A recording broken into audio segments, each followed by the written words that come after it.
My name is Isabel Carter.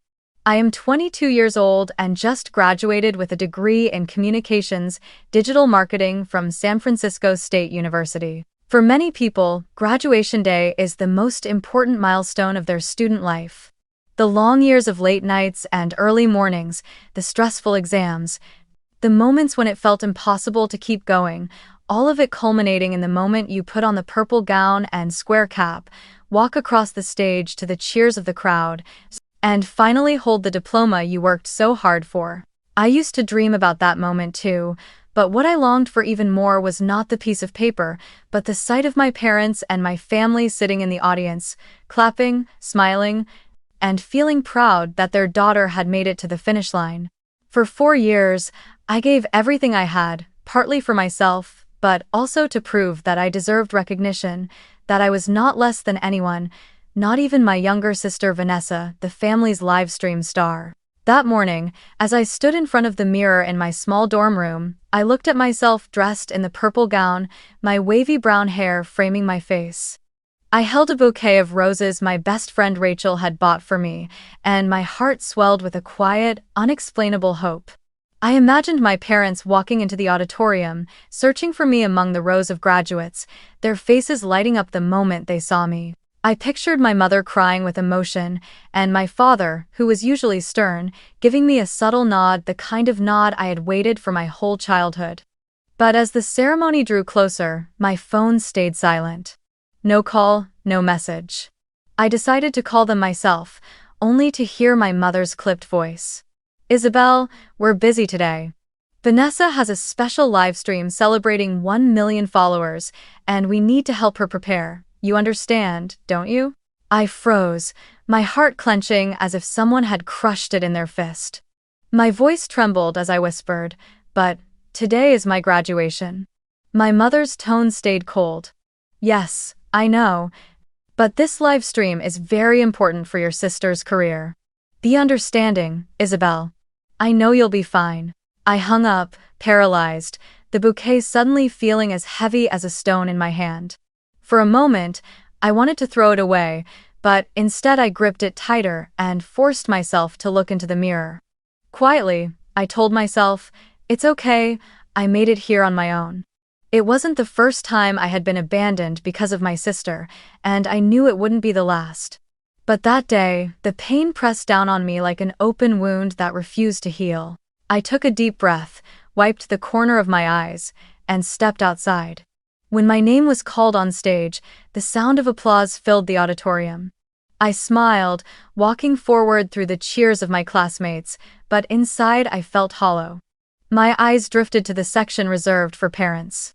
The empty seats stared back at me, a cold reminder that their absence was not an accident, it was a choice. The diploma in my hand felt unbearably heavy, not because of its worth, but because it was missing the presence of the people who should have been there. After the ceremony, my friends embraced their parents, posed for pictures, held bouquets, and basked in proud words and warm hugs. I stood quietly in the corner, forcing a faint smile, pretending to check my phone so no one would notice my eyes were red. Rachel came to my side, gently wrapping her arm around my shoulder. "Isabel, you're not alone. You did amazing," she whispered. I managed a weak smile. "Yeah, I'm fine, really fine." But deep down, I knew the truth. The joy of this milestone had been stolen from me. I returned to my dorm, packed up my belongings, and headed home. On the way, I comforted myself with the thought that at least when I walked through the front door, I would find some sense of peace again. My little room with its shelves of books, the photos taped on the wall, the desk where I had spent countless nights studying, it would all be there, a space where I could finally exhale and tell myself, "Isabel, you did it." What I didn't know was that the real pain was still waiting, right inside the house I had called home for 22 years. When I opened the door to my room, what greeted me was not the familiar space I had imagined. The bed was gone, the desk and bookshelves had vanished without a trace. In their place stood glaring ring lights, a camera mounted on a tripod, and a blinding pink backdrop with the words, "Vanessa Live," printed boldly across the center. Glittering outfits hung along the wall, shelves packed with makeup covered one corner, and in the middle of it all sat a pink and white gaming chair, as if declaring proudly that this was its new kingdom. I froze, my hands still clutching the doorknob, my heart pounding out of control. The smell of cosmetics and the plastic scent of new live streaming equipment rushed into my nose, so foreign it made me struggle to breathe. I felt like a stranger in my own home. That thought echoed in my mind, overwhelming and painful. My eyes darted around, searching for something familiar, a book, a poster, anything that still belonged to me. But there was nothing. Every trace of me had been erased, as if I had never existed there at all. I turned around, my voice trembling but trying to remain steady. "Where's my room?"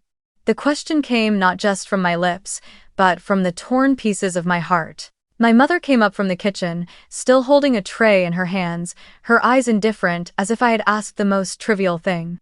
"Isabel, you've graduated, you don't need your own room anymore. Your sister is building her career, she needs the space for her live stream. We've already arranged something for you, don't worry." I froze, my words caught in my throat. "Arranged for me? What do you mean? This is my room. It's mine." My mother sighed, sounding weary as though explaining to me was a burden. "You're grown now, it's time for you to face the world. Vanessa is only 19, she's just starting to build her future, she needs support. Your father and I had no other choice." I stared at her, searching her face for even a flicker of regret, but there was none. For years, I had grown used to comparisons, but deep down I still believed that at least today, after all my hard work, they would finally show me some pride. Instead, even my small room had been stripped away from me, sacrificed for the artificial lights that served my sister's faceless audience. I wanted to scream, to smash everything in sight, but my throat closed up and no sound came out. Vanessa breezed in from outside, her hair curled in glossy waves, lips painted in a bold red, holding her phone mid-live stream. "Oh, you're back? Don't block the light, sis. This is my studio now. Looks pretty cool, doesn't it?" She grinned smugly, waving her camera toward me as if I were nothing more than a prop in her show. My body went rigid, my fingers gripping the doorframe so tightly my knuckles turned white. Just then, I heard a scoff from the living room. My father walked in, arms crossed, his eyes cold as they swept over me. "What's all this noise about? Isabel, you've graduated. Now you need to think about standing on your own. Stop whining about childish things like a bedroom. This house belongs to the one with a real future." Each word felt like a knife plunging straight into my chest. Someone with a real future? So that was how he saw me. Nothing, despite all my effort, despite the fact that I had fought my way here on my own. I swallowed hard, looking around the room that had been transformed into Vanessa's virtual stage, and for the first time in my life, I realized with absolute clarity that this house no longer had a place for me. I turned away, walking slowly toward the stairs, my heart as heavy as stone. With every step down, I felt myself leaving behind not just the room, but the illusion that this place had ever been home. Inside, a voice echoed. "Isabel, you are no longer welcome here. It's time to go." Yet even in that moment, I still yearned for something small, a hug, a word of comfort, or simply for someone to say they were proud of me. But all I received were cold stares and the loss of the one space that had been mine. I stood frozen in the middle of what was once my room, now a foreign studio, the harsh glare of the ring lights casting their artificial glow onto my sister's face while I faded into the background like a shadow swallowed by the scene. My heart pounded violently, but part of me still clung to hope. Maybe this was a misunderstanding. Maybe my father would speak up, defend me, tell my mother and Vanessa that I too deserved a place to belong. Step by step, I turned back toward him, the man I had once believed was my anchor throughout childhood. In that instant, I longed for even the smallest sign of protection, any indication that he still saw me as his daughter. But his gaze never softened. Arms crossed, shoulders squared, his voice struck like a gavel slamming down. "The shed out back is empty. Stay there if you want, or go live somewhere else. This house now belongs to the one with a real future." I heard every word, each one slicing into me like a blade. The shed, that damp wooden shack where tools were kept, without windows, without a bed, filled only with the smell of hay and rust. And yet my father pointed to it and told me that was where I should stay, as if I were nothing more than a discarded object shoved to the edge of the yard. I choked back the tears welling up in my eyes and whispered, "I just graduated today. The least you could do is congratulate me." I prayed that reminder might stir something in him, might make him realize that I had just reached one of the most important milestones of my life. But instead of warmth, I was met with a cold, mocking laugh. He looked at me as if I were some useless stranger. "Graduating from a second-rate school, what's there to celebrate? Do you really think we'd be proud of a diploma with no prestige? Don't fool yourself. These days, value isn't in a degree, it's in fame and money. Look at your sister and learn from her."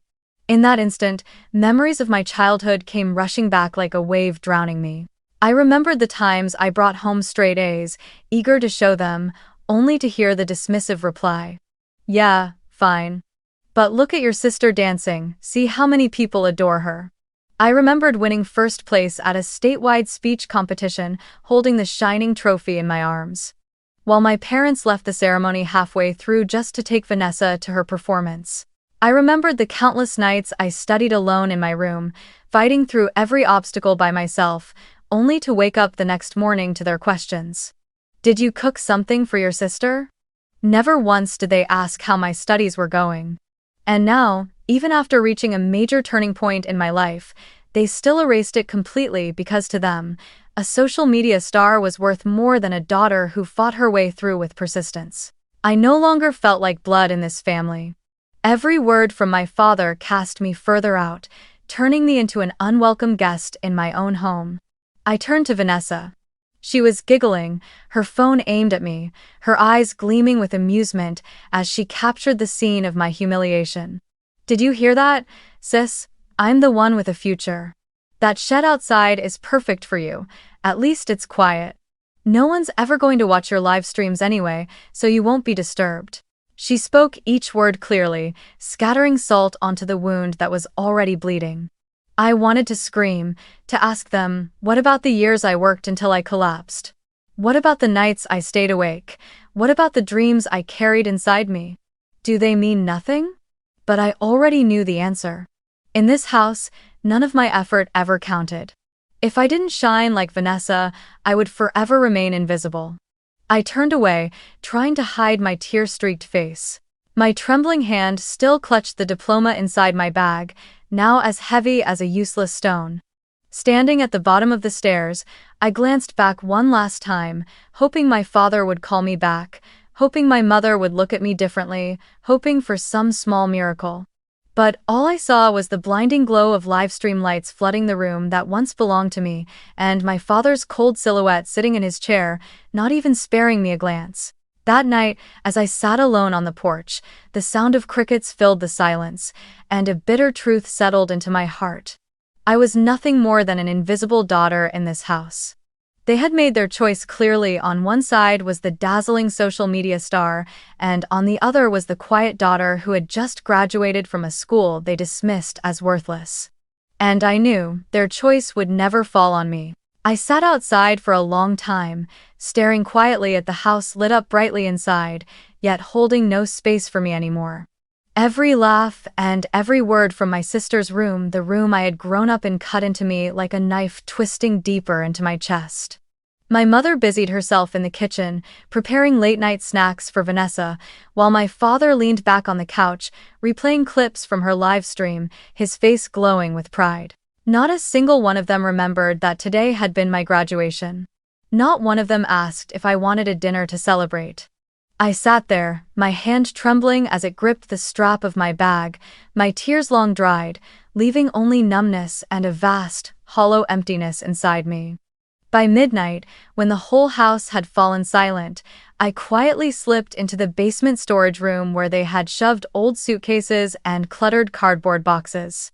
I pulled out the blue suitcase that had followed me through 4 years of college, unzipped it, and began packing the few clothes I had left. On the bookshelf, only a single notebook remained, filled with scribbles from my freshman year. I took it with me, clinging to it as if it were the last fragile piece of memory I could save. My old laptop, its charger, and my phone, those were all I could carry. Every item I placed inside the suitcase weighed heavier than the last, as though I was packing away my childhood and all the memories of this house, sealing them up to leave behind. I dragged the suitcase slowly up the stairs, the wheels clattering softly, careful not to wake anyone. Passing through the living room, I saw the television screen still glowing. My father had fallen asleep on the couch, his phone still open on one of Vanessa's videos. He had no idea and no interest that his eldest daughter was walking out of the house forever in the middle of the night. I paused for a moment, my chest aching, wondering if I should turn back, wake him, or at least leave a note. But then a voice inside me rang clear. Don't. He's already given you his answer all these years. I gripped the suitcase tighter and kept walking. Out in the yard, the moonlight glistened on the old shed my father had pointed to, the place he believed I deserved. Its wooden door was shut tight, paint peeling, cracks in the walls letting the cold wind whistle through. I stood there staring, and in that moment, a surge of determination rose within me. If this is not my home, then I will build one of my own. I didn't need to sleep in that dark, damp shed to prove my worth. I didn't need to accept that humiliation. I could leave, and I would leave. I booked a rideshare and sat silently in the back seat, clutching my suitcase to my chest. Through the window, the streets of San Francisco drifted by like a slow-motion film reel. The faint yellow of streetlights, late-night cafes still open, groups of students laughing together after their ceremonies. I wondered if any of them, like me, were being forced to walk away from their family on the most important day of their lives. But instead of letting tears fall, I lifted my chin and clenched my fists. The pain was sharp, but I knew this decision was the turning point I needed. Rachel opened the door when I knocked, just before 1 a.m. Her face, framed by her long, sleek black hair, first showed surprise, then quickly shifted to worry. "Isabel, what happened? Why are you here at this hour?" I forced a faint smile, my voice hoarse from holding back tears. I don't have a place to go back to anymore." Rachel didn't ask for details. She simply opened the door wider, pulled my suitcase inside, and wrapped me in a tight embrace. "It's okay. For now, stay here. My sofa is yours." Those simple words lodged in my throat, nearly breaking me. In the moment I lost my own family, I realized I had found another kind, someone not bound by blood, but by compassion, someone willing to give me a place to rest. That night, I curled up on Rachel's small sofa, staring at the blank white ceiling through blurry eyes. My suitcase sat unopened nearby, my laptop neatly placed on the table. I turned to the side, hugging a pillow, and overheard Rachel whispering to someone on the phone from her room. "She's okay, but deeply hurt. For a family to treat her like that on her graduation day, it's cruel." I bit my lip, burying my face into the pillow, letting the tears fall one last time. But as they dried, something else stirred inside me. Determination. I whispered to myself, "No one can take away my worth. I'll prove it, without their approval." Auguster. The next morning, Rachel handed me a cup of hot coffee before I could say a word. She sat across from me, her eyes gentle yet firm. "Isabel, you're talented. Don't let them crush you. I know what you accomplished in school. All you need is one chance, and you'll shine, so don't look back. Start again from here." I gripped the warm cup tightly, feeling the heat spread through my palms and into my heart. For the first time in hours, I felt that hollow emptiness inside me begin to fade. That day marked the beginning of a new chapter. I had lost my family, lost the familiar room I once called mine, lost the fragile hope of even a single word of recognition. But I had also found something else, the strength to stand up, to walk away, and to build a life of my own.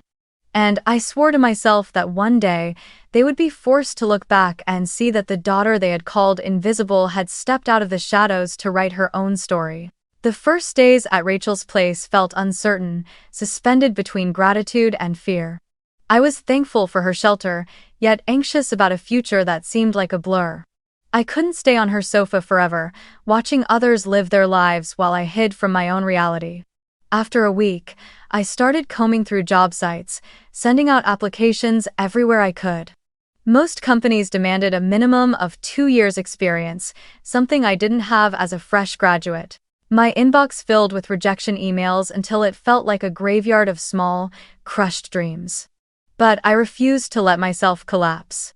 Each time I read the words, "We regret to inform you," I reminded myself, "It's fine, there's another company, another chance. I can't stop now." Finally, one morning, my phone rang. It was a small marketing startup in Oakland. The manager's voice was quick and impatient. "We need someone immediately, but we're only 3 years old, with a tight budget and a cutthroat environment. If you want to try, come in tomorrow for an interview." My heart pounded as I said yes without hesitation. The next day, I found myself sitting in a small office filled with bright posters and whiteboards scribbled with ideas. Across from me sat the founder and CEO, peering at me through thin-rimmed glasses. He cut straight to the point. "You don't have any real-world experience. So tell me, what exactly do you think you can do for us?" I drew in a deep breath before answering. "I have knowledge, I have the will to learn, and I have the ability to spot opportunities others overlook. Give me 1 week, and I'll prove it." His brows rose slightly, then he gave a faint smile. "All right, you're in. Trial period starts now." On my first day at work, I sat in the corner of a tiny office barely big enough for 10 people. There was no desk of my own, just an old company-issued laptop and a pile of small client accounts that no one had bothered to touch. I overheard a few colleagues whispering, "Why did they even hire this fresh grad? She looks so green." My face flushed, but I said nothing. Instead of letting their words crush me, I opened every old file I could find, spending sleepless nights reading case studies, learning how to optimize ads, how to track user insights. I experimented on those neglected projects, tweaking every image, every caption, step by step. The real chance came when a small clothing store in Oakland wanted to promote its summer collection. This client had complained multiple times that campaigns weren't working, that their budget was being wasted with no results. I volunteered to take it on, even as everyone eyed me with doubt. I drafted a plan to create a series of short TikTok videos highlighting the streetwear style loved by local youth. I personally called the store owner, asking to film on-site and interview real customers to create an authentic feel instead of glossy, lifeless ads. Within 3 weeks, the campaign exploded. The very first video hit over 1 million views, driving a flood of new customers to the store. Sales jumped by 40% in just 1 month, a result beyond anyone's expectations. The client called my company's director directly, overflowing with praise. And for the first time, I heard my colleagues whisper about me in a different way. "That girl's good. She really did it." That tiny taste of recognition made my heart race, as if someone had just handed me a lantern to light the darkness I had been walking through. From then on, I was gradually entrusted with more projects. During the day, I worked for the company, and at night, I took on freelance jobs writing content, managing social media for a handful of small and mid-sized brands. I learned to balance my time, even though exhaustion sometimes left me falling asleep at the desk. But unlike those lonely nights studying in the forgotten room of my parents' house, this time I felt I was truly building something that belonged to me. After 6 months, I had saved enough to move out of Rachel's place. I rented a tiny apartment in a quiet neighborhood near Lake Merritt in Oakland. It had just 1 bedroom, a small living room, and a narrow balcony overlooking the street. But to me, it was paradise. I carefully hung a few old posters on the wall, placed my laptop on the desk, and spread a sea blue bedsheet that matched the color of the suitcase I had carried with me. For the first time in my life, I felt I had a place that truly belonged to me, something no one could take away, no one could turn into a stage for someone else. On the first night in my new apartment, I opened the window to let the wind in, hugged my laptop, and gazed at the distant city lights. I laughed quietly to myself, tired but content. My thoughts drifted back to my parents and Vanessa, to the cold shed they once pointed me toward, and then to this small but free space of my own. I whispered, "Isabel, you've come a long way. This is only the beginning." Every rent check I paid came from my own hard work. Every successful project was proof that I didn't need them to survive. I was no longer the girl trembling at the door of the room that had been taken from me, no longer the invisible daughter in her parents' eyes. I was becoming someone else, stronger, tougher, freer. And deep down, I knew that this journey of independence would one day take me to a place where they would regret ever discarding me. Yet even with a stable role at the marketing firm in Oakland, even with my own small apartment, I couldn't deny one truth: the wounds from my family never really disappeared. Every time I saw my sister's name Vanessa flash across social media with streams of adoring comments, or when I overheard colleagues talking about how young influencers are reshaping the market, my heart would tighten. To outsiders, she was the symbol of a new generation. Beautiful, famous, admired by millions. And me? Despite everything I had achieved, I still felt like a shadow, an indistinct, overlooked existence in the very home where I was born. I knew I was moving forward, growing stronger, but the ghost of comparison and dismissal clung to me like an endless, stretching shadow. Childhood memories returned to me in restless dreams. I remembered clearly the first time I realized my place in the family. I was 6, Vanessa was 3. On my birthday, I received a small doll, a gift I had been waiting for all month. Just as I opened the box, Vanessa ran over, crying for it. My mother sighed, turned to me, and said, "Isabel, she's younger. You're the older sister, let her have it. Be a good girl." I held the doll tightly, my eyes brimming with tears, but I still had to hold it out to her. Vanessa hugged it to her chest, beaming, while I learned my first lesson. In this house, my sister's joy would always matter more than my dreams. The same story repeated itself throughout the years. I was always the one who had to give way, from toys, to my own room, to my parents' attention. I used to love drawing, dreaming one day of studying fine arts. But when Vanessa began dancing and posting videos online, my parents poured all their money and time into her. What's the use of drawing? Real art is capturing an audience, getting views, getting paid, my father once said as he cut short my dream. I packed my colored pencils into a corner of the closet and never touched them again. One particular memory still burns vividly in my mind: the day I was in high school and entered the statewide speech competition. I poured my entire heart into it, practicing for weeks, writing a speech filled with my beliefs and hopes. When I stood on stage, my heart raced, but every word left my mouth strong and clear. When the judges announced my name as the winner, I burst into tears, my hands trembling as I held the gleaming trophy. I looked into the audience, desperate to find the proud faces of my parents, but their seats were empty. I rushed backstage, calling them in my excitement, only to hear my mother's voice over loud music. "Your dad and I had to take Vanessa to a TikTok dance contest. You understand, right?" That was live-streamed for tens of thousands of viewers. It's important. I froze, my fingers tightening around the trophy. At the very moment I should have been recognized, I was invisible once again. Those memories, year after year, slowly buried my sense of self-worth. They taught me that recognition from my family was a luxury, that their love always came with conditions reserved only for the child who could make them look good in front of others. And me, the quiet daughter, diligent in her studies, was never enough. But what they never expected was that those very wounds were shaping me. At first, I cried, I felt small. I asked myself, why was I born into this family? Why can't I be loved the way my sister is? Yet over time, I learned to stop depending on their approval. I began seeking validation elsewhere, from teachers, from friends, from myself. I remembered the time Rachel gripped my hand tightly and said, "You're talented, don't let them crush you."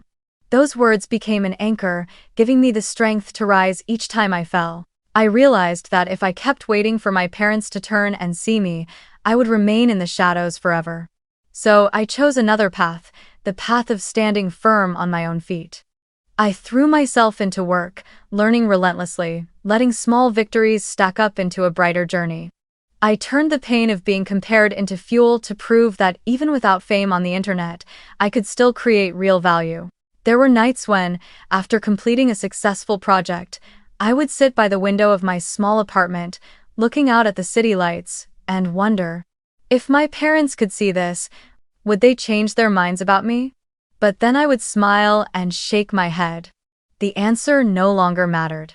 Because I had already learned how to stand tall, how to light up my own life without needing praise from those who had always overlooked me. It was the wounds from my childhood that shaped the person I had become: resilient, unyielding, and determined. I understood now that true worth did not lie in the glare of ring lights or in the number of followers one could boast. Real value was the ability to endure without breaking, to rise again and keep moving forward, even when no one clapped for you. And I knew that one day, all of these quiet efforts would be seen not necessarily by them, but by the world. I still remember that morning vividly, a morning that seemed ordinary at first. I was sitting in my small apartment, a steaming cup of coffee beside my laptop, adjusting a report for a modest client. Then my phone rang. On the other end was a crisp, professional voice. "Hello, this is Sarah, Director of External Relations at Brightwave Media. We've been following the streetwear campaign you launched for the store in Oakland.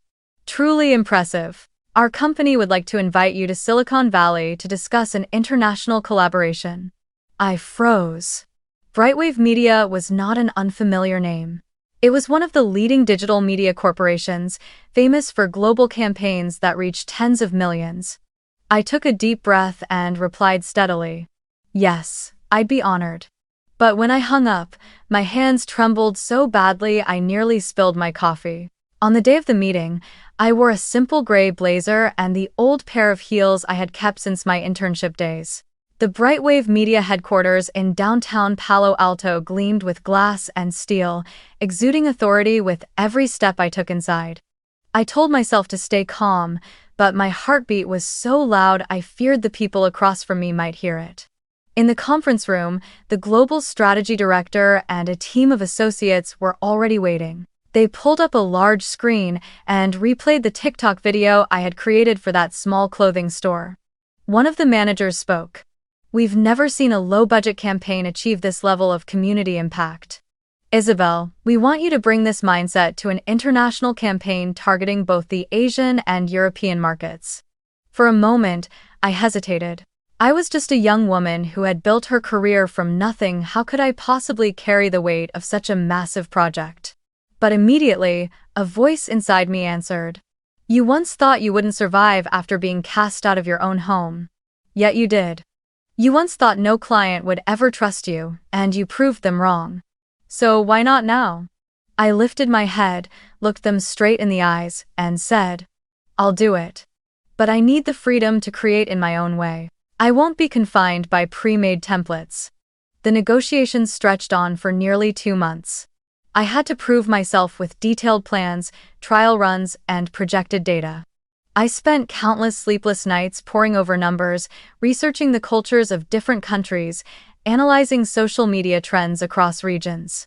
There were moments when the pressure nearly broke me, but every time I faltered, I remembered my father's cold eyes and his words. "What's there to celebrate about graduating from a second-rate school?" And that memory became the fire that burned within me. I had to show them all. I didn't need my family's false pride. I could create my own worth. Finally, Brightwave Media sent the official contract. The value: $2.5 million. And it wasn't just a service agreement. They invited me to become a co-founding strategic partner, someone who would directly lead the entire international campaign. When I saw that number on paper, my heart pounded so hard I could barely breathe. I couldn't believe my eyes. I had once thought my life would be confined to small freelance gigs, running ads for a few local shops. And yet here I was, standing shoulder to shoulder with billion-dollar corporations, being treated as an essential part of their global strategy. Rachel was the first person I told. When I showed her the contract, her eyes widened, then suddenly filled with tears. "Oh my God, Isabel. You did what they swore you never could. Do you remember? That night you came to my place with just a small suitcase, convinced you had nothing but a blurry future, and now," her voice broke, unable to finish. I smiled, not the kind of smile I used to wear to hide my pain, but a smile of true confidence. "I don't care what they think anymore, I've already proven it." The months that followed were the busiest of my life. I traveled constantly between Oakland and Silicon Valley, working in gleaming conference rooms, presenting to some of the sharpest minds in international marketing. I led a team of young creatives, proposing bold ideas that even Brightwave had never dared to try. And the miracle was they trusted me. They listened, took notes, and followed my direction. Every day, I felt myself stepping further and further away from the shadow of my past. The campaign's pilot launch in Asia was a resounding success. Millions of people shared the videos, and the brand's hashtag became a trending topic within just 1 week. Growth numbers shattered projections, and soon my name appeared in industry headlines. Rising star in digital marketing, the young woman from Oakland behind a global sensation. I read those words with my heart pounding, not out of hunger for fame, but because I finally knew my true worth was being recognized by people who didn't know me, who shared no blood ties, and who owed me nothing. The evening the campaign officially hit 100 million impressions, Rachel and I sat on the balcony of my apartment, opening a cheap bottle of wine. Between bursts of laughter, I suddenly grew quiet, gazing up at the night sky. "Rachel, you know," I said softly, "there was a time when I thought I'd never be seen. But tonight, I understand something clearly. My worth doesn't depend on my family's recognition. It lies in what I've built with my own hands." Rachel smiled, raising her glass. "And you, Isabel, you've built an earthquake." I took a sip of wine, a rare sense of peace rising in me. The journey from that old suitcase, from nights on Rachel's sofa, to where I stood now felt like a dream. And in that moment, I knew the road ahead would only lead to even greater doors opening. But more important than anything, I had broken free from the label of the invisible daughter. I no longer needed their opinion, because the truth was already undeniable. I had made it. A year had passed since the day I signed the contract with Brightwave Media, and my life had completely transformed. I had my own apartment, a stable career, and an income that not only sustained me but gave me, for the first time in my life, a sense of true security. I traveled for work, gave presentations, met people I had once only admired from a distance. I was no longer the girl curled up on Rachel's sofa with nothing but an old suitcase. I had stepped into my own light. But one June morning, as I sipped coffee and reviewed a new campaign report, my phone buzzed non-stop on the table. I glanced at the screen and nearly spilled my cup. Over 60 missed calls from my mother. And one short message. "Where are you?" I froze. In the past year, I had cut off almost all contact. No calls, no messages from them, except for a few brief words in the early months that I ignored. They had been too busy with Vanessa, with their trips, with basking in the glow of their younger daughter. So why 60 missed calls in a single night? My heart pounded. A part of me wanted to pick up immediately, but another part stayed cold, reminding me that these were the same people who had once cast me out of my own home. I let the phone keep buzzing, my eyes fixed on that short message. "Where are you?" A simple question, yet beneath it, I could feel sheer panic. Curious, I opened my laptop and typed Vanessa's name into social media. Within seconds, the screen filled with headlines. Scandal. A video clip showed her pretending to cry on a livestream to win sympathy only for a staff member to expose her on air, revealing the entire act was staged. Viewers were outraged, brands began pulling contracts one after another.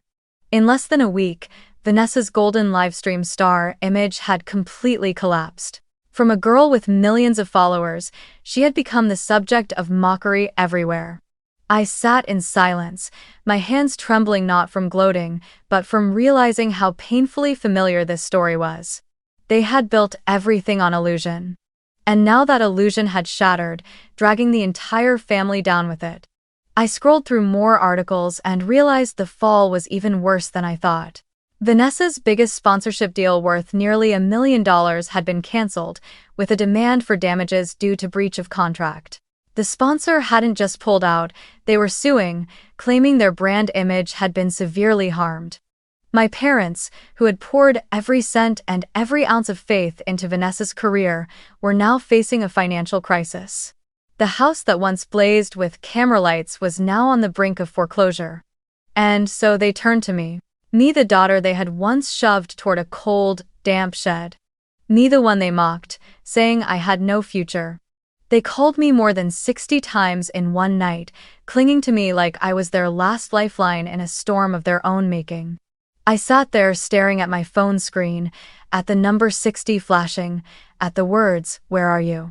My hands trembled as memories rushed back like a film playing in reverse. I saw again my father's cold eyes, heard his mocking voice. What's there to celebrate about a second-rate degree? I remembered the way his finger pointed out toward the yard, to that rotting shed. Stay there if you want, otherwise, leave. This house is for the one with a real future. I remembered the feeling of dragging my suitcase through the night, past Vanessa's ring-lit room, my heart shattering. And now, those very same people were reaching for me. Part of me wanted to laugh bitterly and ignore them. Another part still ached, the part of a daughter who once longed for just a little recognition, a trace of love. But above all, I knew this was a defining moment. Not for revenge, but for me to understand that I had finally broken free of that cycle. I was no longer the girl standing in front of an empty room, cast out of her own house. I was Isabel Carter, the woman who had signed a $2.5 million contract with Brightwave Media, the woman who had built a life without them. I set the phone down on the table and drew in a long breath. The ringing kept going, over and over, like a relentless knock from the past. But this time, I had the power to choose. And my choice was not to let that past drag me down ever again. I whispered softly, almost to myself. A year ago, my father pointed me to a shed. Today, I show them another door, the one I walked through, and will never return from. I stayed silent for days, ignoring the flood of calls and messages that filled my phone screen. But one afternoon, as I drove past the familiar road leading back to my old neighborhood, I suddenly stopped.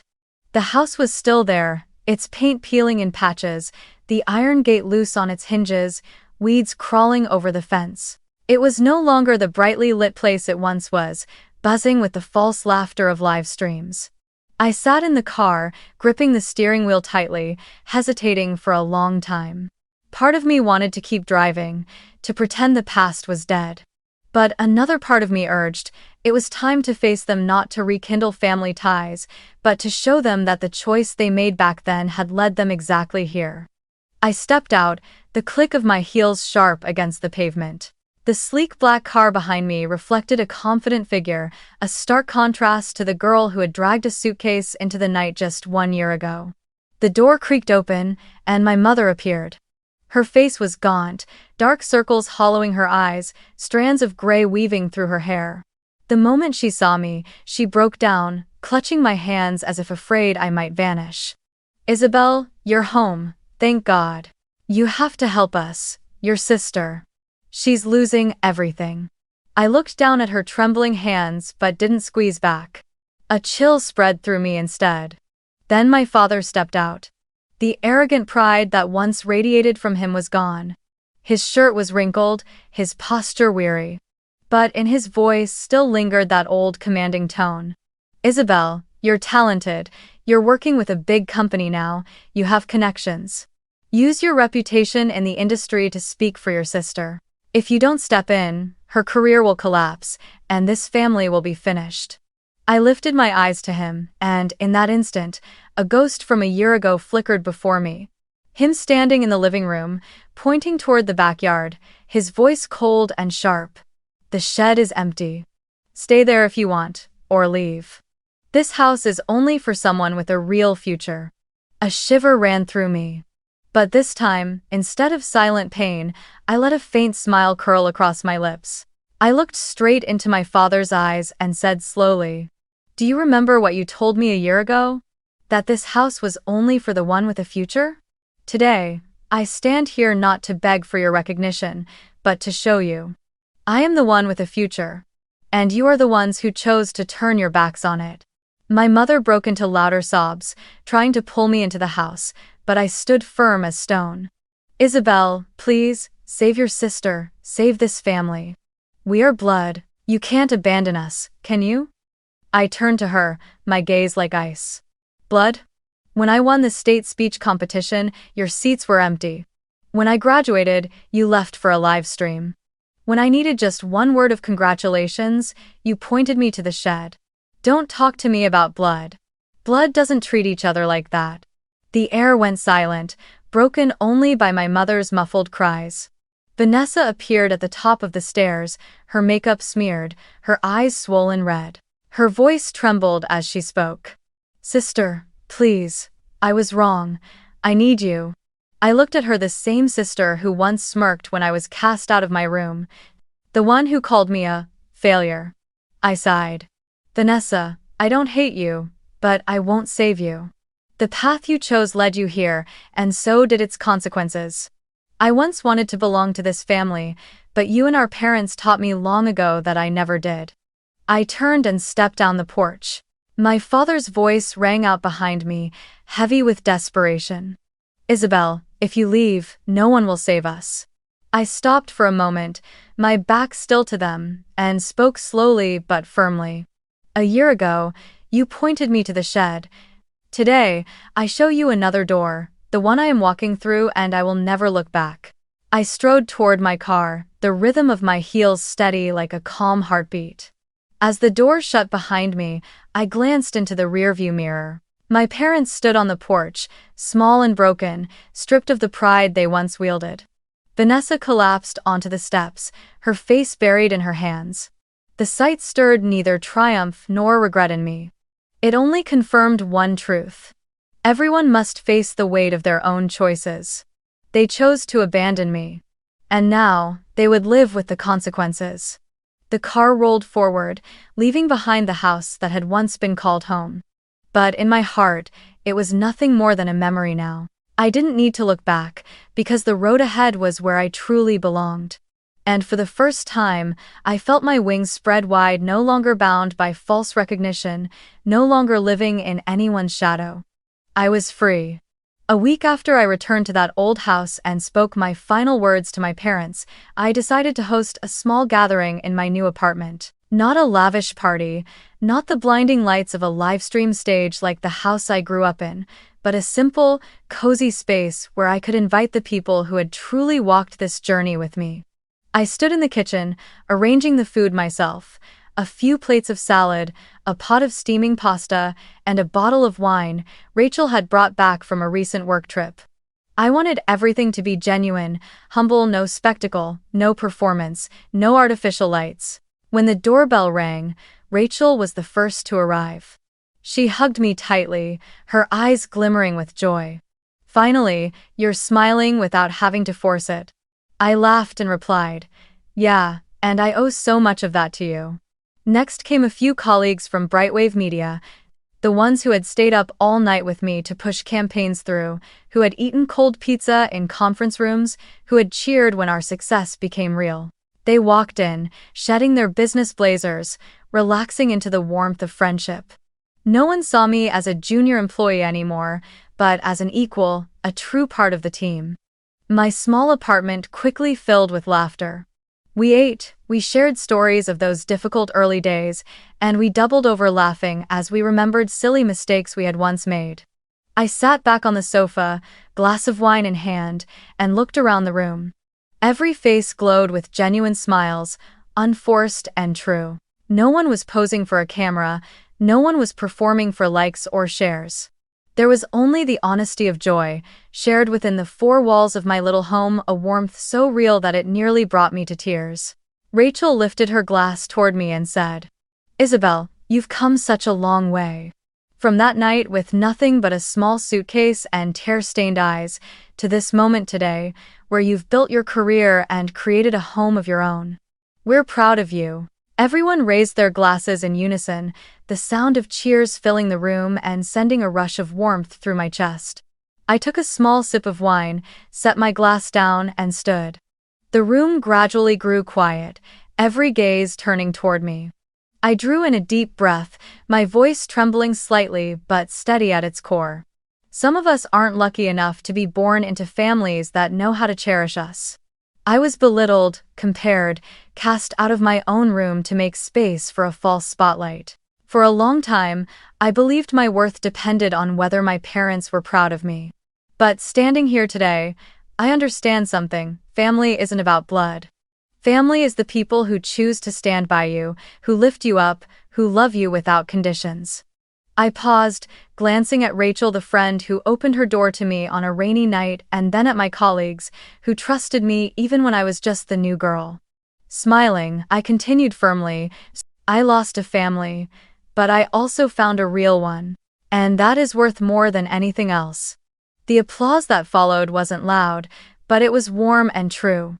Rachel hugged me again, whispering, "You found yourself." I nodded, my eyes stinging, but my heart light. These were no longer tears of pain, but tears of release of freedom. As the evening wound down, I sat alone by the window, watching the city lights flicker like stars. My mind drifted back through it all. The empty seats at my graduation, the bedroom turned into a studio, the cruel words that cast me out, the nights curled up on a friend's sofa. All of it had passed, yet the scars would always remind me of where I had risen from. And now, I had a new family not bound by blood, but chosen through genuine love and care. Before I close, I want to leave this message for you, the ones listening to my story. Maybe you too have felt invisible in your own family. Maybe you were abandoned at the moments that mattered most. But please remember this, your worth does not depend on their recognition. Your worth lies in the choice to rise, to keep moving forward, and to seek out those who truly see you. Never let the past chain you to your pain. You deserve a home. You deserve love, even if it comes from people who share no blood with you. And now, I want to ask you, the ones hearing my journey. Have you ever felt invisible in your own family? And today, where are you listening to this story from?